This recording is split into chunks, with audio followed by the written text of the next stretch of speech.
want you guys to know that I care a lot about the advice that I'm giving you. I want you guys getting quality advice. So here's that quality advice.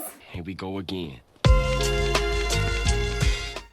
Hey guys, what is up and welcome back to my second video in my back to school series. I'm just going to be giving you guys advice on everything friend related, how to make friends, how to keep friends, how to deal with toxic friends, stuff like that. So a little bit about myself so you guys actually know where the advice is coming from. I'm going into my sophomore year of high school, 10th grade. Extremely excited, oh my word. I don't know if you guys can tell, but I am an extrovert. And what that basically means is I get all of my energy from hanging out with people. So I get really energized by going to school and seeing people every day and making friends and stuff like that. So I am really extroverted, but I'm not necessarily outgoing. And I know those two usually go together, but in my case, weirdly, they do not. So basically, you're just getting advice from somebody who isn't necessarily a natural at talking to people, but rather has learned tips and tricks to make starting a conversation and making friends less awkward and just easier to do. And I'm going to share those tips with you guys. The first point I'm gonna make is you need to be approachable. You just want to be that person. You just want to go up and start a conversation with them. So be somebody that's not necessarily intimidating. And the best way to do this, the number one tip, is to smile. Like a lot. Always be smiling. Smiling honestly just gives off the best vibes. It makes you right off the bat, first impression seem so nice, so friendly, all the good things that you want to be. Smiling is gorgeous. I don't care what you think your smile looks like. Your smile is absolutely beautiful and the world needs to see it. That's all I gotta say. The second thing is to make eye contact. If you see someone in the hallway or in class that you think you would really like to be friends with, just smile at them and make eye contact. If you've made eye contact, it's just a lot easier to start a conversation later on because they already recognize you and just know you exist. This next one is extremely important and I cannot stress it enough, and that is do not be on your phone all the time. I know how tempting it can be to reach for your phone in awkward situations, to avoid conversation and avoid eye contact, but in this case that is not what we want. You just seemed really closed off. Nobody, not even me, is gonna come up to somebody on their phone and want to start a conversation with them because they look busy, they look like they don't want to talk to you, and that is definitely not what we want. And if it is, I'm not sure why you're watching this video. Just look like you're ready to start a conversation at any time. Now that we've talked about how you can be approachable, we're gonna talk about the big thing that a lot of people struggle with, and that is how to start a conversation. Let's be honest, that's how all friendships start, so that's where we should start. The first idea I have for a conversation starter is to compliment them. You can compliment them on their outfit, and an added bonus to complimenting somebody's outfit is you can also ask them yo, I love that necklace, where'd you get it from? Because then it opens the conversation even further past oh, thank you, you know what I'm saying? And then they can say, oh, I got it from so-and-so, and then you can talk about that brand for a while if you want, or the conversation can just end there for today and you can start another one tomorrow. But I just think that's a really great first conversation idea. This next conversation works super well, and it's ask something school assignment related or just school related in general. I mean, think about it. You guys are at school, so it only makes sense to ask, oh, when's this assignment due? Or, oh, what are you doing for this project? I love this idea because it's not a yes or no question. It actually requires them to answer with a sentence instead of a few words, which is extremely helpful in starting a conversation with someone. This third one is kind of random, I'm not gonna lie. Wear or buy some band merch or some celebrity merch, YouTuber merch, and then just wear it to school. And other people that are also interested in that celebrity can come up to you and be like, yo, I really like that celebrity. And then you can start a conversation based off of that, and then you already have a common interest. Bam! It's really great when that happens. Okay, now that you guys hopefully have some great ideas for how to start a conversation, now we're gonna move into the just general tips on how to make friends in general past the first starting conversation. This first one is kind of obvious, but it's honestly the easiest way to make friends, and that is to join clubs, join activities, join the band or the choir, or if you can join some sports if you're interested in that. Going on all of the music trips and all the club activities, honestly some of the highlights of my last year, so you should definitely look into those. Another idea is if you're already having a conversation with someone and you realize that they're going to be walking to the same place as you, like that cafeteria, another class, you can just offer to walk with them, and then that'll give you an opportunity to continue the conversation and then just get to know know them better. I'm not gonna lie, this next one is pretty obvious for our generation, but that is to follow each other on social media. It's just a way to get a better look into their life, and if you see something cool on their Instagram, you can always start a conversation about that with them later. Now, I realize a lot of you guys are going to be attending online school this year, and whether you're happy about it or not, I got a lot of questions on how to make friends online school, which I'm like, dang, that's kind of hard. I just never thought about it, but I realized that probably some of you guys are going to be moving to a new town, and it's like, oh shoot, like how do I make friends in a new town when I can't even meet them in person? So hopefully I'm going to give you guys some ideas on that. The best place to start is to always just follow each other on social media. So you might be able to see their full name on their Zoom username, and then you can just look that up on Instagram and follow them. And then of course, if they recognize you, chances are most likely follow you back. The next step is to reply to their Instagram stories. So if you see them doing something super cool or they're listening to your favorite album, it's a really great idea to just reply to their Instagram stories and start a conversation in the DMs. And another idea kind of going along with this, and that is to DM them about homework help. Once you guys have like talked a little bit on DMs and you guys know each other's names, then it's perfectly acceptable for you to ask for homework help and just talk about homework struggles and schoolwork and stuff like that. The end goal, once you guys have gotten to know each other a little better, talking on DMs or texting each other, you can go to the next step, which is FaceTiming each other.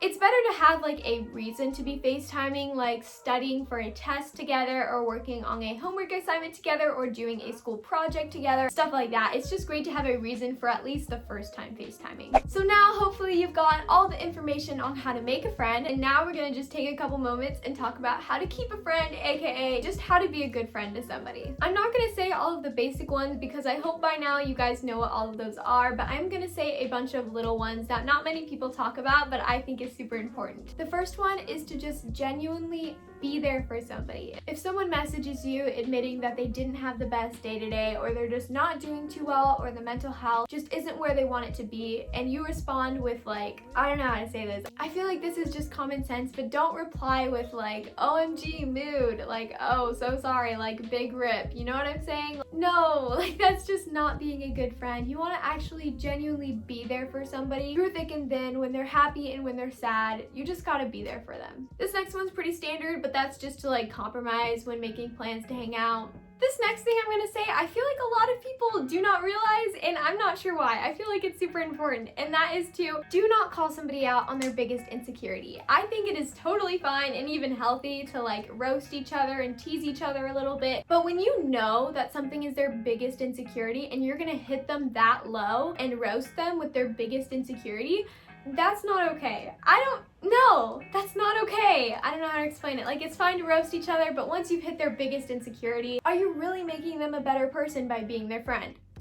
I don't know, it's just something you have to think about. And I'm gonna just be completely honest with you guys. Everything that I've said up before on how to be a good friend, if it's like a true connection and like a true friendship, you should not have to work hard for them. They should come naturally. You shouldn't have to remind yourself to be a good friend to them. It should just happen naturally. Honestly, if it's really hard for both of you guys to like be a good friend to each other, then maybe you guys aren't meant to be friends, and that's totally okay. Now that we've talked about how to keep your friends, we're gonna start talking about what if you have a friend that you don't necessarily think it's healthy to be friends anymore, like a toxic friend, fake friend, whatever you want to call it. Maybe you just don't think it's the best for either of you to stay friends, and that's completely okay. So according to my definition of a toxic friend is somebody that ultimately makes you feel worse after hanging out.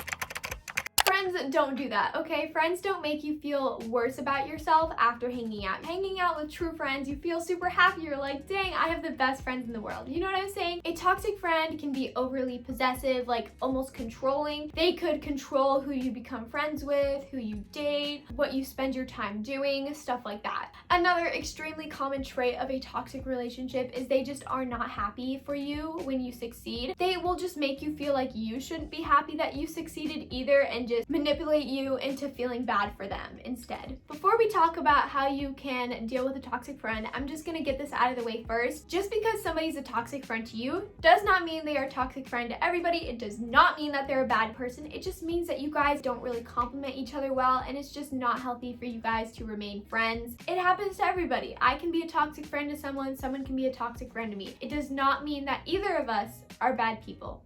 I'm gonna just say that first. So there will be people in your life that are there for you when you're happy and there for you in the good times, and then just kind of abandon you in the rough times. And I don't necessarily think that means somebody's a toxic friend. It just means that they don't deserve the title of being your best friend or one of your closest friends. You can have a friend that you go out and have fun with, hang out with, but you don't necessarily need to put all of your energy into this person. Sometimes people just aren't meant to be in each other's lives for that reason. Also, I think another great tip is to not gossip or speak bad about them to other people.